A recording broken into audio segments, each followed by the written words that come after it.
5 जुगाड़ू बहू की ठंड की तैयारी। सुबह सुबह 5 जुगाड़ू बहुएं घरेलू कामकाज खत्म करने में जुटी हुई थीं। आज तो सुबह सुबह कुछ ज्यादा ही हवा चल रही है और मौसम में भी ठंडक लग रही है। मौसम तो चेंज होगा ही, अक्टूबर खत्म होने में 3-4 दिन रह गए हैं। नवंबर शुरू होते ही कड़ाके की ठंड पड़ने लगेगी। अब हम 5 बहू को ठंड की तैयारी शुरू कर देनी चाहिए। नुपुर रात के खाई पिए झूठे बर्तन ठंडे पानी में धो रही थी।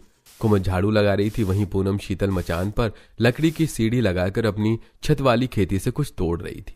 पूनम शीतल, तुम दोनों इतनी देर से मचान पर क्या कर रही हो? अगर कोई सब्जी फरी है तो तोड़कर नीचे आ जाओ। पता है ना हमारे घर की छत कितनी कच्ची, अगर धंस गई तो ठंड का मौसम खुली छत के नीचे रहना पड़ेगा, क्योंकि हमारे पतियों में से किसी की इतनी आमदनी नहीं है कि तुरंत ठीक करवा देंगे। ऐसा बोलते हुए सबसे बड़ी बहू रीता की बात में गरीबी में गुजारा करने की झलक को देखा जा सकता था। जेठानी जी, एक एक सब्जी के पत्ते हटाकर छान मार लिया हमने, लेकिन आज तो पकाने के लिए मचान से एक सब्जी भी नहीं निकली। बगैर सब्जी के कैसे खाना पीना बनेगा? कोई बात नहीं जेठानी जी, एक दिन बनाने के लिए बाहर से सब्जी खरीद कर मंगवा लेंगे, परेशान मत होइए।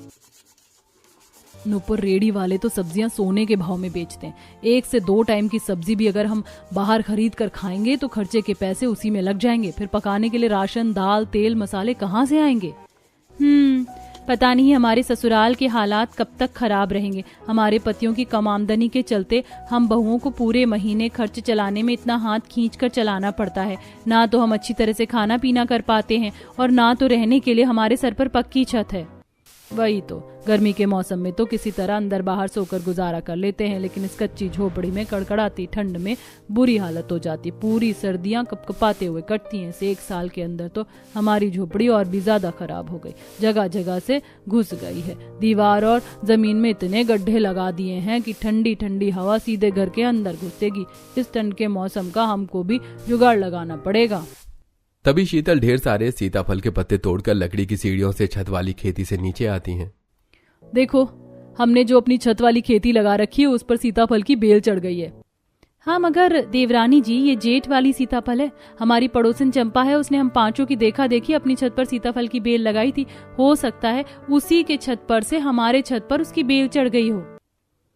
जेठानी जी, छत पर कोई सी भी सब्जी नहीं हो रखी, इसीलिए मैं सीताफल के पत्ते तोड़कर ले आई हूँ। मछली का मसाला देकर इसकी सब्जी बना लेंगे। रीता, वैसे 2-4 दिन बाद इस गर्मी वाले सीताफल को खाने का सीजन खत्म हो जाएगा।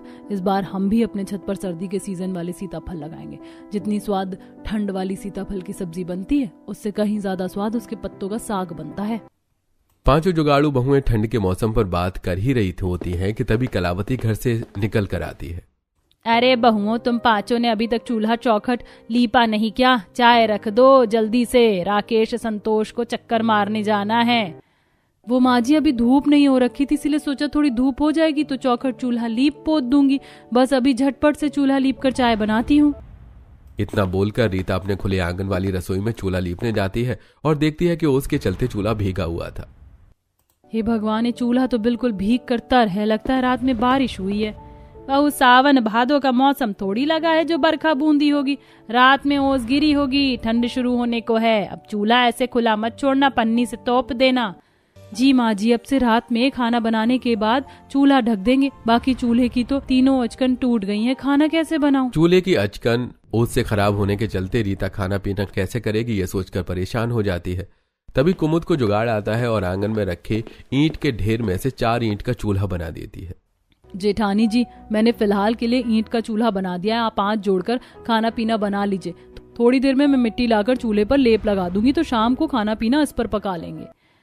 क्या बात है कुमुद, तुमने तो अच्छा जुगाड़ लगाया। हम 4 में से तो किसी के दिमाग में ईंट का चूल्हा बनाने का जुगाड़ नहीं आया। जुगाड़ लगाने में तो मेरी 5 बहू ही एक्सपर्ट है। वैसे बहुओं, आज खाना पीना बनाने के बाद सर्दी के बिस्तर बिछौने कपड़े निकाल लेना।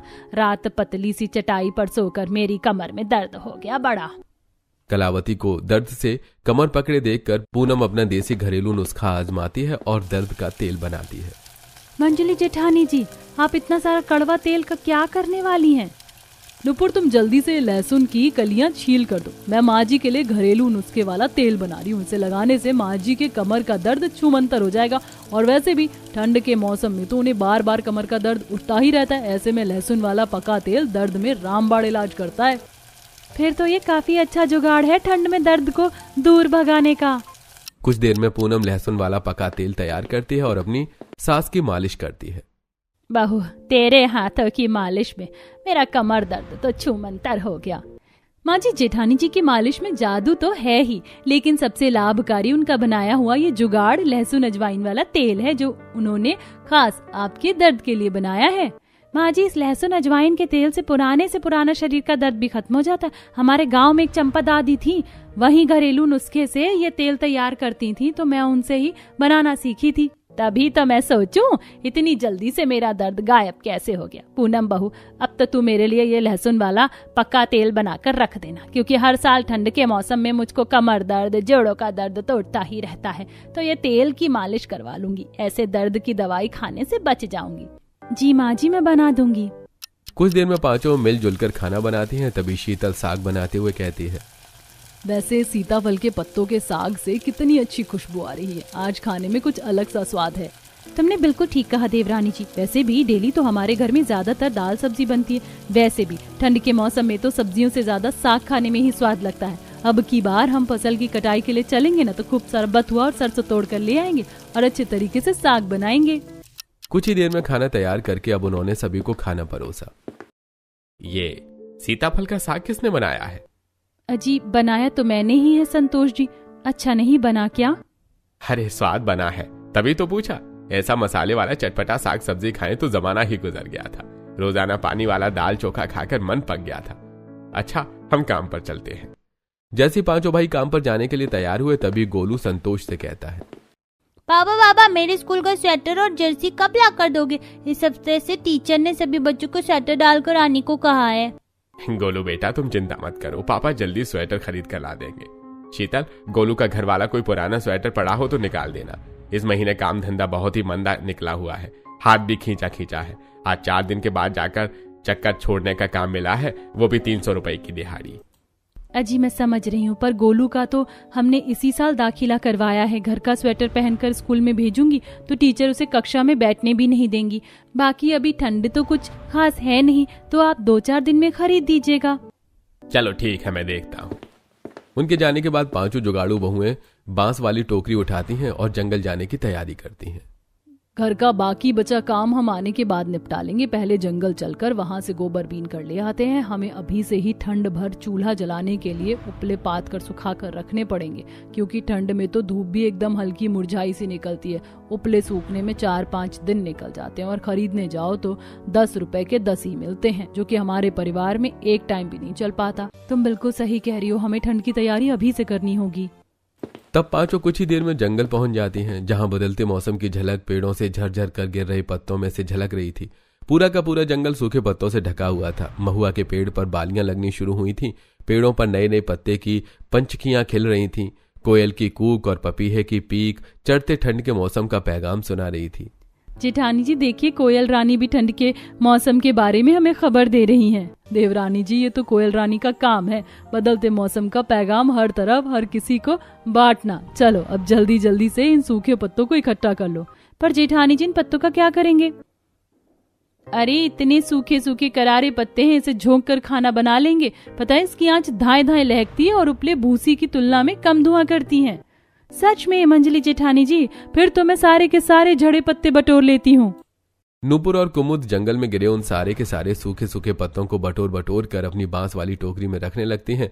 तभी कुछ मोतियों जैसे ताजा ताजा दाने वाले महुआ चू कर गिरते हैं, जिसे देखकर पूनम उसकी परख करती है। ये क्या चीज है? देखने में तो कितनी सुंदर दूधिया रंग की है, पर इसकी महक अलग सी है। जेठानी जी देखिए तो जरा, ये क्या चीज है? पूनम जब उसे रीता को दिखाती है तो सालों पुरानी खाई महुआ की रोटी की याद ताजा हो जाती है। महुआ देखकर रीता के चेहरे पर मुस्कुराहट सी भर आई। ये तो महुआ है, पर देवरानी जी इतने घने जंगल में तुम ये महुआ कहाँ से मिल गया? पता है, मेरे मायके में महुआ के काफी सारे पेड़ थे। इनकी तासीर गर्म होती है और ये काफी ताकत की चीज है। हमारे घर में तो ज्यादातर ठंड के मौसम में महुआ की रोटी बनती थी, खाने में काफी स्वाद लगती थी। फिर तो आपको भी महुआ की रोटी बनानी आती होगी ना जेठानी जी, कैसे बनती है इसकी रोटी?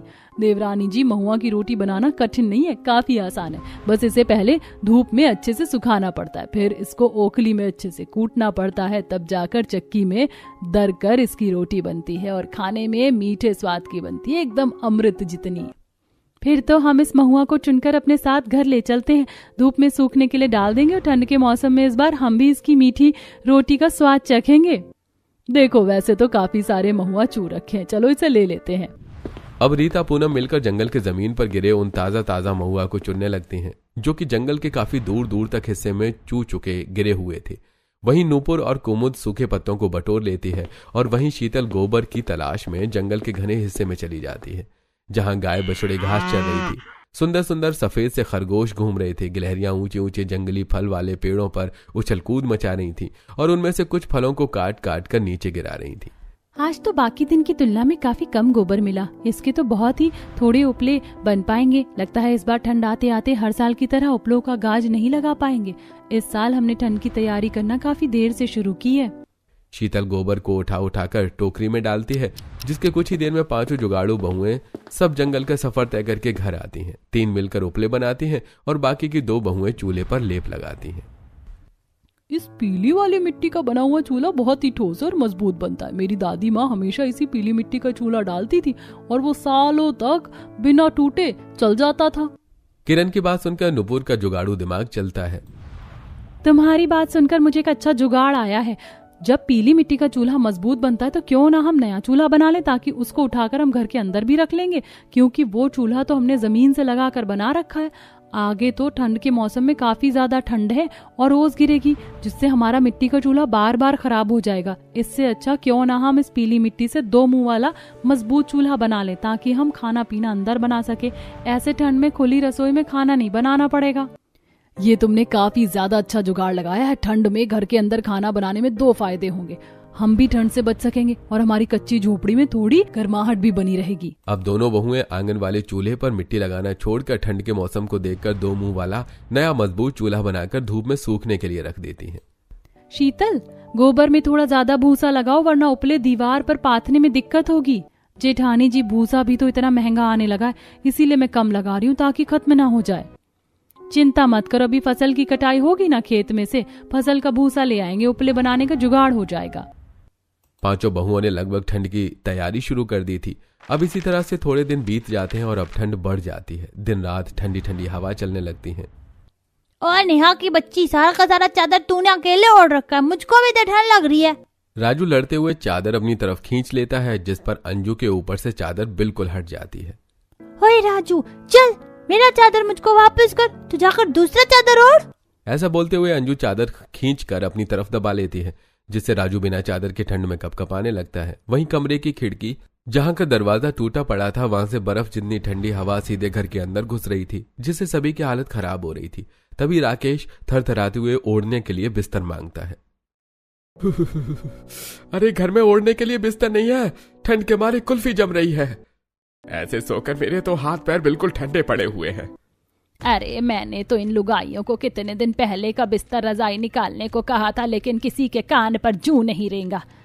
ठंड का मौसम खत्म हो जाएगा तब जाकर बिस्तर निकलेगा इनका। सभी को बिना बिस्तर रजाई के ठंड में एक पतली सी चटाई पर सोते देखकर कलावती 5 को भर भर के डांट लगाती है। फिर भी 5 चुप करके सुन जाती है। बस आज के लिए आप सभी गुजारा कर लीजिए, कल हम बिस्तर निकाल देंगे। सारा बिस्तर छज्जे पर बांध कर रखा है।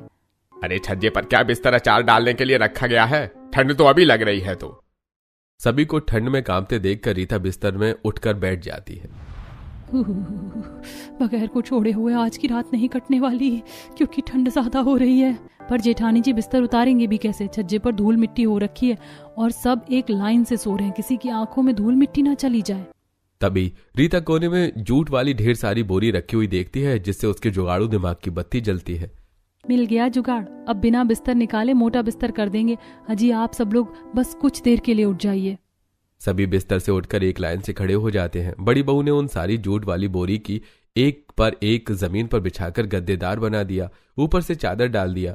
सब एक लाइन में सो गए और बिना चादर ओढ़कर भी सभी के शरीर में गर्माहट सी आ गई।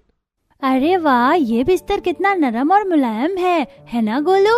हाँ नेहा दीदी, मुझको तो इस बोरी बिस्तर पर सोने में बड़ा मजा आ रहा है। ये चटाई वाले बिस्तर की तरह चुप भी नहीं रही और गर्माहट भी कर रहा है। क्या बात है बड़ी जेठानी जी, आपने तो बिना बिस्तर निकाले ठंड में सोने का अच्छा जुगाड़ लगा लिया। अभी के लिए तो जुगाड़ लगा लिया, लेकिन कल हम याद से सबसे पहले बिस्तर निकाल लेंगे। इसी तरह अगला दिन होता है। कुमुद छज्जे पर रखे सारी बिस्तर की बोरी को उतारती है। तभी छज्जे के ऊपर से कुछ छोटे छोटे चूहे निकलकर भागते हैं, जिसे देखकर कुमुद चौंक गई। हे भगवान, ये छज्जे के ऊपर चूहा कहाँ से चढ़ गया? कहीं कपड़े बिस्तर तो नहीं काट दिया? तभी नुपुर रजाई वाले कट्टे को देखती है, जिसे चूहे ने जगह जगह से कुतर रखा था और उसमें से रुई बाहर निकल रही थी। कुमुद, चूहे ने तो इस रजाई का काम तमाम कर दिया, अब ठंड में क्या ओढ़ेंगे? चूहे के रजाई काट देने पर कलावती पांचों के ऊपर कुरकुराने लगती है। इसीलिए कहती हूँ हर कुछ दिन पर छज्जे के ऊपर क्या रखा है क्या नहीं ये देख लिया करो।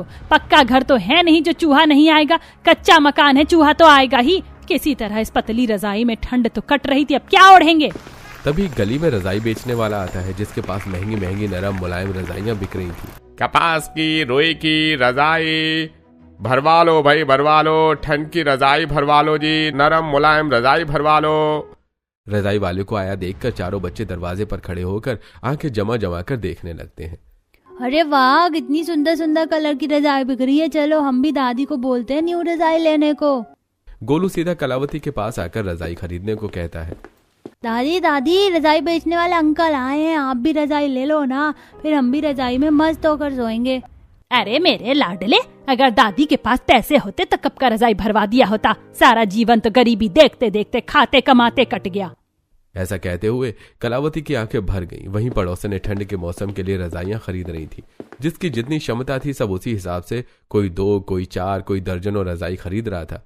ऐसे ही थोड़ा समय गुजर जाता है। वहीं बेचारी बहू का पूरा परिवार ठंड में कांपते कांपते पतले चादर में सोते हैं।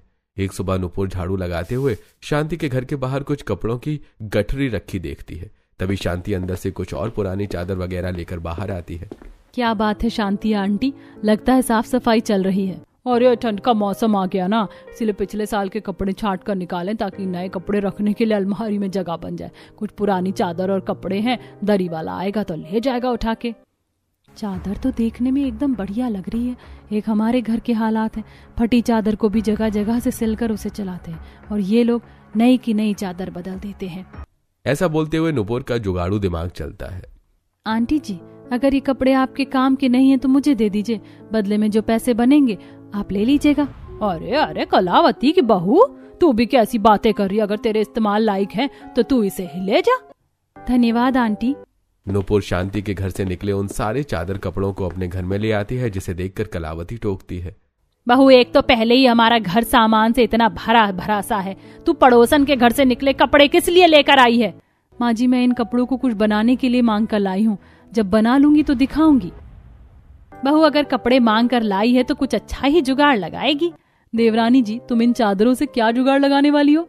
जेठानी जी, इससे मैं रजाई बनाऊंगी। हमारे पास इतने पैसे तो है नहीं कि हम कपास की, रुई की रजाई भरवा सके, पर जुगाड़ लगाकर इन सूती कपड़े और चादर से रजाई बना सकते हैं। नुपुर चारों को रजाई बनाना सिखाती है। पहले वो कॉटन के कपड़ों की कतरन बनाती है और 2 बहू चादर को जोड़कर कवर बनाती हैं। जिसके बाद वो उसमें उन कपड़ों को भरकर मोटी मोटी सिलाई चलाती हैं और इस तरह 5 जुगाड़ू रजाई तैयार कर लेती हैं। कोई देखकर बोल ही नहीं सकता कि रजाई खरीदी हुई है। बिल्कुल रुई जितनी हल्की फाहे की रजाई बनाई है हमने। उसी दिन सभी ठंड में रजाई में सोते हैं, जो कि काफी गर्म कर रही थी। धीरे धीरे ठंड काफी ज्यादा बढ़ जाती है, जिसके चलते बहू का बनाया खाना थोड़ी देर में बर्फ के जितना ठंडा पड़ जाता है और बार बार खाना गर्म करने में खाने का स्वाद बिगड़ जाता है। अरे ये सब्जी में से जला सा स्वाद आ रहा है। आजकल तुम्हारा खाने में बिल्कुल स्वाद नहीं होता। अजी, बार बार खाना गर्म करने से बर्तन की सतह जल जाती, इसीलिए खाने का स्वाद बदल जाता है। अब हमारे पास खाना गर्म करने वाली मशीन भी तो नहीं है ना। तभी शीतल का जुगाड़ दिमाग चलता है और उसे याद आता है कि कैसे उसकी माँ ठंड के मौसम में जमीन के अंदर मिट्टी में भूसी की आग सुलगाकर खाने को गर्म रखने के लिए रखा करती थी। ये जुगाड़ तो मेरे दिमाग में था ही नहीं। जेठानी जी, आप चिंता मत कीजिए, कल से हमें बार बार खाना गर्म करने की आवश्यकता नहीं होगी। नुपुर ने अगले दिन अपनी रसोई के ठीक पास में जमीन में गड्ढा लगाया और उसमें भूसे की आग लगाकर तपाकर खाना रख दिया, जिससे अब तगड़ी ठंड में भी खाना गर्म रहता है। वहीं पांचों के पति जिस गुड़ बनाने की मिल में काम करते थे वहां से उनके पैसे रुक रखे थे, जिसके चलते पांचों बहुएं कई दिनों तक महुआ की रोटी बनाकर सभी को खिलाती हैं। फिर एक दिन सुबह बाजार में जाकर सुंदर सुंदर कालीन, डोरमेट वगैरह बिकते देखती हैं। जेठानी जी देखिए ना, कितनी सुंदर सुंदर कालीन और डोरमेट बिक रही हैं, कितनी सुंदर लग रही हैं। हाँ, पर देखने का क्या फायदा जब हम अपने घर के लिए कुछ खरीद ही नहीं सकते। पता नहीं हमारे पतियों की आमदनी कब अच्छी होगी कि हम भी अपने घर को अच्छे तरीके से सजावट करके रख सकेंगे। तभी बाजार में थोड़ा आगे बढ़कर नुपुर कुछ जूट और घास टाइप के कालीन और पैरदानी बिकते देखती है, जिससे उसे जुगाड़ आता है। वहीं ठंड के बाजार में गुड़ के व्यंजन, गजक पट्टी, गुड़ पट्टी, मक्के के लावे वगैरह बिक रहे थे। मम्मी मुझको गुड़ पट्टी दिला दो, मुझको गुड़ पट्टी कहानी है। गोलू, ये सब चीज दिलाने के लिए पैसे नहीं है मेरे पास, तुम्हारे स्कूल का स्वेटर दिलवाने के लिए पैसे हैं। तब स्कूल की ड्रेस बिकने वाली दुकान पर आकर शीतल रेट पूछती है। भैया 5 साल के बच्चे का स्कूल का स्वेटर दे दो। ये लो बहन जी, 600 रुपए की है। 600 रुपए स्वेटर के सुनकर शीतल परेशान हो जाती है। जेठानी जी, स्वेटर तो 600 रुपए का आ रहा है और संतोष जी ने मुझे 250 दिया है। भैया जी थोड़ा ठीक ठीक रेट लगा लो, हमारे पास केवल 250 रुपया है। अरे 250 में तुम्हें दुकान की स्वेटर कहाँ मिलेगी? जाओ जाकर कहीं से सेकंड हैंड खरीद लो। दुकानदार पांचों को नीचे दिखाकर दुकान से भगा देता है। कुछ दूरी पर शीतल तरह तरह के रंगों वाले ऊन बिकते देखती है, जो कि काफी सस्ते में बिक रही थी। खरीदो भैया, 100 रुपए में 5 ऊन के गोले और बनाओ ठंड के स्वेटर। इतने कम रेट में ऊन बिकते देखकर उनका जुगाड़ू दिमाग चलता है। इतने में तुम्हारे पूरे परिवार के लिए ठंड के स्वेटर बन जाएंगे, और ऊन के स्वेटर तो खरीद वाले स्वेटर से भी काफी ज्यादा गर्म करते हैं। अब 250 रुपए में शीतल ने तरह तरह के ऊन के गोले खरीद लिए और पांचों जुगाड़ू बहुएं अगले कुछ दिनों तक सभी के नाप के स्वेटर तैयार करती हैं, जिससे वो सास के लिए बटन वाले स्वेटर बनाती हैं, बच्चों के लिए दस्ताने, टोपी वगैरह बनाती हैं। पहली बार कोई स्वेटर पूरा आया है, वरना खरीदा हुआ स्वेटर तो हर बार मुझे छोटा ही पड़ जाता था। पांचों जुगाड़ू बहू का बनाया स्वेटर सभी को पसंद आता है। वहीं दिन रात घर के टूटे हिस्से में से ठंड घुसने के चलते अब पांचों जंगल से मिट्टी लाकर उन जगह को भर देती हैं। तभी एक दिन पार्वती उनको फसल कटाई के काम के लिए बोल कर जाती है। अरे कलावती की 5 बहू, मेरे खेत में थोड़े दिन कटाई का काम है, तुम पांचों कर दोगी क्या? बदले में जो बन पड़ेगा ले लेना। हाँ, क्यों नहीं काकी, हम कर देंगे। अगले ही दिन से पांचों कटाई करने के लिए खेत में आ जाती हैं और अगले 3-4 दिन में ही पूरे खेत की कटाई कर देती हैं। ये लो तुम पांचों के रोज के 500 के हिसाब से 2000 रुपए, बाकी ये भूसी और पूले जरा खेत में से साफ कर देना। काकी, अगर ये भूसी और पूले आपके काम के नहीं है तो हम ले जाएं? हाँ, क्यों नहीं, ले जाओ। वैसे भी मुझे तो अपना खेत खाली करना, क्योंकि ठंड के सीजन की सब्जी लगानी है। अब पांचों उन पुलों को बोझा बनाकर घर ले आती हैं। उसे छत पर लगाकर उसे पूरी तरह से ढक देती हैं, जिससे कि घर में हीटर की जितनी गर्माहट होने लगती है। ऐसे ही थोड़े दिन गुजर जाते हैं। फिर एक दिन उन पांचों के पति गुड़ की बोरी लेके आते हैं। अरे बेटा, आज तो तुम सबको तनख्वाह मिलने का दिन था, सेठ ने तनख्वाह नहीं दिया क्या? पांचों का उतरा हुआ चेहरा देखकर बहुएं समझ जाती हैं। क्या हुआ, इस बार भी सेठ ने पैसे देने में आनाकानी की है क्या? ठंड के चलते इस बार बाजार में गुड़ का रेट काफी गिर गया है, इसलिए सेठ ने हम पांचों भाइयों को गुड़ की बोरी दी है। लेकिन जब हम इसे बाजार में बेचने गए तो कहीं भी इसकी अच्छी कीमत नहीं मिल रही है। अब क्या करें, गरीब का कमाना हर तरफ से दूभर हो रहा है। तभी नुपुर के दिमाग में एक जुगाड़ आता है। तो क्या हुआ, इस गुड़ को हम इस्तेमाल करके ठंड का बाजार लगा सकते हैं। ठंड के बाजार में तो आजकल पट्टी, गजक, लड्डू वगैरह सबसे ज्यादा बिक रहे हैं, हम वो बनाकर बेच सकते हैं। नुपुर का ठंड का बाजार लगाने का ख्याल सभी को बहुत अच्छा और ज्यादा जच जाता है। अब पांचों बहुएं गुड़ के व्यंजन बनाना शुरू करती हैं, जिसमें उनके पति, सास, बच्चे सब कोई उनका हाथ बटाते हैं। 2 बहू बड़े बड़े हांडी में गुड़ पिघलाकर चाशनी बनाती हैं और बाकी कटाई से मिले हुए पैसों से एक बोरी भरकर मुरमुरा और मूंगफली वगैरह खरीद कर लाती हैं, जिससे वो काफी सारा मूंगफली, पट्टी, लाई, लड्डू बनाकर बाजार में बेचती हैं, जो कि काफी ज्यादा बिकती है। और वहीं घर की सजावट के लिए वो जूट की बोरी की तरह तरह की डिजाइन वाली डोरमेट और सुंदर सुंदर कालीन वगैरह बनाकर इस्तेमाल करती हैं, जिससे उनका घर भी देखने में अब काफी ज्यादा जचा जचा सा लगता है।